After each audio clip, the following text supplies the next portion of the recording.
नमस्कार मंडळी, मी आशिष मगर. स्वागत आहे तुमचं एटीएम गुरु या युट्यूब चॅनलवर. आणि सध्या वराह जयंती साजरी करा असं पिग्गी राणी यांनी म्हणलंय. आता पिग्गी राणी म्हणजे पिग्गी कशाला म्हणतात तुम्हाला माहिती आहे? छोटं डुक्कर असते की नाही, त्याला पिग्गी म्हणतात. तर डुक्कर म्हणजे कोण आहे? वराह आहे. कारण त्याची वराह म्हणजे कोण? तर देवाचं रूप आहे की नाही. मग देवाच्या रूपाला आपण ह्याचं नाव दिलं, यायला ह्याचा मोठेपणा केला की बा हे छोटे डुक्कू राणे येते. डुक्कू राणे तुम्ही म्हणसाल सर तुम्ही वराह देवतेची मजाक उडवायली काय? तर बिलकुल नाही. जी देवाची रूपे म्हणून आहेत आणि जे देवाचे, बघा आता डुक्कर आहे, समजा डुक्कर देवाचं रूप आहे. डुकराकडे देवाने एक काम दिले. काय काम दिलंय डुकराकडे? की बाबा सगळी घाण स्वच्छ करायची. नाल्याला जायचं किंवा नालीत जायचं किंवा हागंदरीला जायचं किंवा नरकोड्यात जायचं आणि ते सगळं खाऊन स्वच्छ करून टाकायचं. ते डुकराकडे दिलेलं देवानं काम आहे. आणि मग ते काम ते प्रामाणिकपणे पार पडते. पहा, माणूस एखादं काम देवानं दिलेलं पार पाडणार नाही. की माणूस काय तर समानते, बाबा सगळीकडे सगळ्यांसोबत समानतेनं वागावं, कोणाचा द्वेष करू नये, राग लोभ करू नये, असं करावं तसं करावं, असे वेगवेगळे नियम असतात माणसाला देवानं ठरवून दिलेले. पण माणूस काय तसं करत नाही. पण डुक्कर मात्र देवानं सांगितलं की बाबा तुझं एकच काम आहे पृथ्वी तलावर, तू फक्त काय करायचं? घाण खायची, नरकोडा खायचा, हे स्वच्छ ठेवायचं, पृथ्वी तल स्वच्छ ठेवायचं. त्या डुकराला तुम्ही बासुंदी खाऊ घाला. अक्षरशः त्याला जर समजा तुम्ही त्या डुकराला भगोनाभर जरी बासुंदी खाऊ घाली ना, तर ते डुक्कर बासुंदी संपल्याबरोबर दुसऱ्या सेकंदाला हागंदरीत जाणार, तिथंच जाऊन चरणार. कारण डुकराला देवानं ते काम दिलंय. मग आता हे यायला सुद्धा देवानं काम दिलंय है ना. तर कोणत्या देवानं दिलंय? देवा भाऊ म्हणून झालो मी, देवानं दिलंय म्हणायलो. तर यायला सुद्धा काम दिलंय की समजा तुम्हाला मंत्रीपद भेटेल, तुम्ही आमदार होसाल, तुम्ही खासदार होसाल, तुम्हाला टोपलभर बासुंदी मिळेल. पण बासुंदी संपली रे संपली की तुमचं तोंड पुन्हा त्या नरकोड्यातच गेलं पाहिजे, अशी देवाजीची इच्छा. मग यायचं तोंड सध्या तसं चाललंय. तर यायनं आता नवीन फरमान काढले की ज्या पद्धतीनं गणपती उत्सव साजरा होतो, ज्या पद्धतीनं म्हणजे हनुमान जयंती साजरी होते, ज्या पद्धतीनं वेगवेगळे सण साजरे होतात, त्याच पद्धतीनं आता वराह देवतेची जयंती साजरी व्हावी. वराह देवता. तर आता मग काय करणार? हे पिग्गी राणी साहेब म्हणजे छोटे डुक्कू राणी साहेब आहे ना. तर याला वराहाची उपमा दिली. तुम्ही कोणी म्हणसाल तुम्ही सर ते आधीच बिचाऱ्याला उंची नाही, म्हणजे मेंदूची म्हणायलो, मानसिकतेची बुद्धीची आहे ना, शारीरिक उंचीवर जात नाही. आधीच बिचारा स्वतःच्या तोंडाने म्हणाले माझी उंचीचा थोडा प्रॉब्लेम आहे, त्याच्यामुळे बाजूला व्हा, मला दिसू द्या लोकायला. आणि त्यातल्या त्यात तुम्ही पुन्हा राणींवर टीका करायला, तर मी बिलकुल टीका करणं. त्याला वराहाचं नाव दिलं, छोटा पिग्गी राणी असं म्हणलो आपण त्याला. तर हे छोटे पिग्गी राणी जे आहेत यांनी आता फरमान काढले की सगळ्यांनी अशी जयंती मोठी साजरी करायची, वराह जयंती.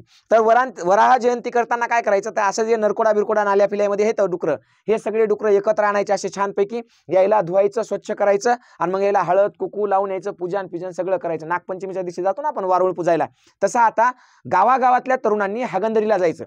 जसं माहिती आहे तुम्हाला, नागपंचमीला आपल्या सगळ्या महिला भगिनी काय करतात? तर वारुळात जातात, शेतात जातात आणि वारुळाची पूजा करतात. तसं असा गावागावातल्या तरुणांनी आपल्या काय करायचं? तर हागंदरीत जायचं. जिथं नाले गटारा असतील, जिथं घाण असेल, जिथं डुकरं असतात, तिथं जायचं आणि तिथं जाऊन आपल्या त्याला हळद कुकू गुलाल लावायचा आणि त्यांची पूजा अर्चा करताय आणि मग त्याचा स्टेटस ठेवायचं. त्या सगळ्या डुकरांसोबत एक माननीय आपले जे पिग्गी राणी आहेत यांचा बी एक फोटो ठेवायचा. कारण यांच्या प्रेरणेतून हे सोलवायला आहे की नाही. आता लोकमान्य टिळकांनी गणपती उत्सव साजरा केला तर लोकमान्य टिळकांना क्रेडिट जाते की नाही त्याचं, तसं आता वराह जयंतीचं क्रेडिट आपले पिग्गी राणी साहेबाला गेलं पाहिजे. आणि मग त्या डुकराईसोबत हे नालीतलं असो कुठले असो, याला हळद कुकू लावताना, याची पूजा करताना इकडे बाजूला ते राणी साहेबाचा फोटो ठेवायचा आहे, पिग्गी राणीचा, आणि त्याला बी हळद कुकू गुलाल व्हायचा. कोणत्याही धर्माची विटंबना करण्याचा उद्देश नाही, कोणत्याही गोष्टीला चुकीचं ठरवण्याचा उद्देश नाही. पण मूळ मुद्दा असा आहे की तुम्ही एखाद्या गोष्टीला, जेव्हा तुम्ही गौमाता म्हणता, तुम्ही जागोजागी गायचे किंवा वाहनं घेऊन ज्या वाहनातून समजा गाय बैल किंवा असं काही नेतात, तिथं अडवता, त्या लोकांना मारहाण करता, सगळं करता, पण एका गोष्टीचं उत्तर देत नाही. 2014 पूर्वी भारत गोमांस निर्यातीमध्ये 13व्या नंबरला होता. आजच्या घडीला भारत जगात 2ऱ्या नंबरला आहे गोमांस निर्यातीमध्ये. म्हणजे गाईचं मांस निर्यात करण्यामध्ये भारत 2 नंबरला आहे. जगातला सगळ्यात मोठा कत्तलखाना भारतामध्ये आहे. याच्यावर तुम्ही काय बोलणार?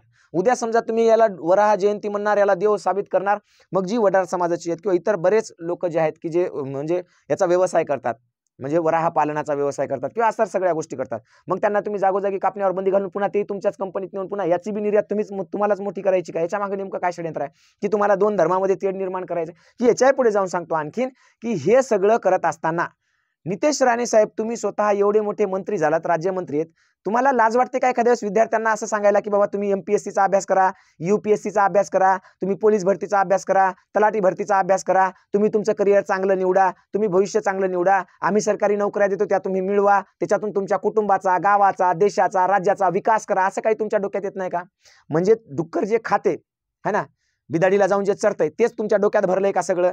कारण तुमचं नावच आहे. आता तुम्हाला जर वराह जयंती साजरी करायची असेल एवढ्या मोठ्या प्रमाणात, तर मग याच्यासाठी तुम्हाला काय करावं लागेल, नाल्या हागंदरीनं घेऊन जावं लागेल ना या माणसाला, सगळ्या तरुणांना, चला रे हागंदरीला चला, निघले हागंदरीला. काच्यासाठी, वराह जयंती साजरी करायची, वराह जयंती साजरी करायची. निश्चित करा. इथं कोणत्याही धर्माचा, जातीचा, भावनेचा, श्रद्धेचा अनादर आपण करत नाहीत, पण आपण काय केलं पाहिजे हे आपल्याला कळलं पाहिजे. जर तुम्हाला तेवढंही कळत नसेल की 4 लोकांमध्ये गेल्यावर आपण काही चांगला संदेश द्यावा लोकांना, निश्चितपणे साजरी करा वराह जयंती. ते पात्र आहे आपल्या म्हणजे याच्यातलं पोथी पुराणांमधलं, आपण त्याच्याबद्दल ऐकलेलं आहे, किंवा तो देवाचा अवतार आहे. तर निश्चितपणे खंडोबा, कुत्र्याला सुद्धा काय खंडोबाचं रूप म्हणतो आपण, हे की नाही, मग त्याची सुद्धा आपण पूजा अर्चा करतो. प्राण्यांना पूजलं पाहिजे, भूतदया असावी. तुकाराम महाराज सुद्धा सांगून गेले की वृक्षवल्ली आम्हा सोयरे, म्हणजे झाडं वेली सगळ्या आम्हाला सोयरेत, प्राणी पक्षी सगळ्यांना आपण भूतदया केली पाहिजे, सांगून गेले पाहिजे. पण त्याचं अशा पद्धतीनं काहीतरी वेगळं करून त्याचा राजकीय उपयोग घेणं, किंवा त्याच्यातून 2 धर्मामध्ये, 2 लोकांमध्ये द्वेष निर्माण करणं आणि लोकांना, तरुणाईला चुकीच्या मार्गाला नेऊन लावणं, हे मात्र निश्चितपणे निषेधार्ह आहे. म्हणून पिग्गी राणींना माझी विनंती आहे की तुम्ही स्वतः पहिले हागंदरीत जा, डुकरं धुवा, त्याची पूजा करा. मी वारंवार सांगतोय, बघा हे फोटो पहा, हे काय आहे, उपजिल्हाधिकारीपदी निवड. उपजिल्हाधिकारीपदी हे कोणत्या तरी विभागात प्रथम, हे जे निवडी होतात ह्या तुमच्या कोणत्या गोष्टीने होणार आहेत? राणेसाहेब, तुम्ही सांगायला पाहिजे लोकांना की तुम्ही असं काम करा की तुम्ही उपजिल्हाधिकारी झाले पाहिजे, तुमचे रिझल्ट आले पाहिजे, तुम्ही नोकरीला लागले पाहिजे, त्याच्यातून तुमच्या गावाचा, कुटुंबाचा, तुमच्या शहराचा, तुमच्या राज्याचा, देशाचा विकास झाला पाहिजे. तुम्ही या विषयावर बोललं पाहिजे. तरुणांमध्ये तुम्ही ऊर्जा निर्माण केली पाहिजे, त्यांना प्रेरणा दिली पाहिजे की मी बघा इतक्या कमी वयाचा असून, इतक्या कमी बुद्धीचा असून, इतक्या कमी उंचीचा असून, इतक्या कमी अकलेचा असून आणि इतक्या कमी लायकीचा असून राज्यमंत्री झालो. तुम्ही तर MPSCचा अभ्यास करताय, तुम्ही तर UPSCचा अभ्यास करताय, तुम्ही किती मोठे होऊ शकता? तुम्ही अभ्यास करा आणि परीक्षा द्या आणि मोठे व्हा, असं सांगा ना जरासं. का आता लोकायला, इथल्या तरुणाईला हागंदरीनं पळवता डुकराची पूजा करायला? जरा लाज वाटू द्या जीवाला तुमच्या. कोणत्या विषयावर बोलायलो, काय बोलायलो, आपल्याकडे संविधानिक पद आहे, याचा थोडं तरी बाळगा शरम, आहे की नाही? बाकी राहिला प्रश्न की आमदाराच्या विरोधात बोलू नका आणि खासदाराच्या विरोधात बोलू नका.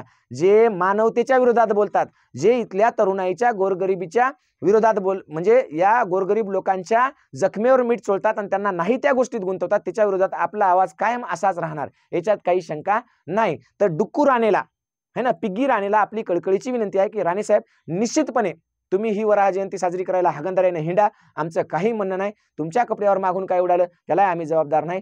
पण सगळ्यात आधी लेकरांच्या भविष्याचं पहा, त्यांच्या बेरोजगारीचा प्रश्न पहा आणि त्यांच्या बेरोजगारीतून त्यांना बाहेर काढण्यासाठी प्रयत्न करा, ही तुम्हाला कळकळीची विनंती. राहिला दुसरा प्रश्न, अभ्यासाच्या बाबतीत बोलायचं असेल तर आपण ते सुद्धा करतो. फुल नाही फुलाची पाकळी, समाजाकडे, गोरगरिबाकडे काहीतरी जावं आणि आपण 4 गोष्टी चांगल्या शिकवलेल्या लेकरांच्या भविष्यात काहीतरी फरक पडावा, म्हणून आपल्याकडे ते सुद्धा आहे. तर बघा, नवोदय स्कॉलरशिपची पूर्वतयारी 3री आणि 4थीचे मुलं करू शकतात फक्त 99 रुपयामध्ये. पूर्ण बॅच, पूर्ण शेवटपर्यंत सगळी बॅच फक्त 99 रुपयात. तुमचं रिचार्ज तरी म्हणजे महिन्याला 300 रुपयाचं असतं. 99 रुपयात पूर्ण नवोदय स्कॉलरशिपची बॅच आहे. टार्गेट नवोदय नावाची 100 सराव पेपरची संपूर्ण बॅच आहे. त्याच्यामध्ये सगळा सिलेबस होईल आणि 100 सराव पेपर होतील 999 रुपयाला. आणि महाराष्ट्रातली सगळ्यात बेस्ट टीम असलेली NMMSची बॅच 2999 रुपयाला आहे, कारण ही टीम मोठी आहे, याच्यामध्ये दिग्गज माणसं आहेत. त्याच्यामुळे ही जी बॅच आहे NMMSची ती आहे 2999 रुपयाला. ह्या सगळ्या बॅचेस तुम्हाला मिळतात प्ले स्टोअरवर, ऑनलाईनवर. याच्यामध्ये फ्री बॅचेस सुद्धा आहेत. तुम्हाला वाटेल सर सगळं तुम्ही ऐकताच का? तर बाळांनो, 60,000 मुलांना आपण फ्री शिकवतो. किती? 60,000 मुलांना. म्हणजे तुम्ही विचार करा की आपलं काम किती मोठं आहे. 60,000 मुलांना आपण 1 रुपयाही न घेता शिकवतो फ्री. काय फ्री शिकवतो? मराठी व्याकरण फ्री शिकवतो, जो माझा विषय आहे. माझ्या विषयाला पैसे नाही, मराठी व्याकरण फ्री आहे. नवोदयची सुद्धा एक बॅच आहे, रेकॉर्डेड बॅच म्हणून त्याच्यामध्ये एक बॅच आहे. रेकॉर्डेड व्हिडिओ 365+ व्हिडिओ आहेत त्याच्यामध्ये. ती बॅच सुद्धा तुम्हाला फ्री आहे, नवोदय रेकॉर्डेड. फक्त 10-20 रुपये काय इंटरनेट हँडलिंगचा चार्ज असेल तेवढा असेल, बाकी दुसरं काहीच नाही. तर असे आपण 60,000 पेक्षा अधिक विद्यार्थ्यांना फ्री शिकवतो, ज्यांना दर्जेदार चांगलं शिक्षण पाहिजे आणि जे थोडंफार का होईना आपल्या लेकराबाळासाठी पैसे खर्च करू शकतात. त्यांनी हे कमीत कमी पैशातलं, ज्याची फीस 20-20 हजार, 22-22 हजार बाहेर फीस आहेत, त्या लोकांसाठी हे पैसा शिक्षणात अडथळा ठरू नये म्हणून कमीत कमी पैशात पूर्ण वर्षभराचं 2-2, 3-3 तास लाईव्ह आपण शिकवतो. तर याच्यासाठी तुम्हाला ATM गुरु एज्युकेशन हे ॲप डाउनलोड करून घ्या आणि नेहमी न्यायाच्या बाजूने राहा आणि अन्यायाच्या विरोधात बोलायला शिका. जर तुम्ही तुमची चुप्पी किंवा तुमची शांतता हेच राजकारण्याचं खरं बळ असतं, म्हणून ते बळ वाढू नये आणि त्यांनी समाजासाठी काम करावं, यासाठी अन्यायाच्या विरोधात बोलायला शिका. एवढं बोलतो आणि थांबतो. जय जिजाऊ, जय शिवराय.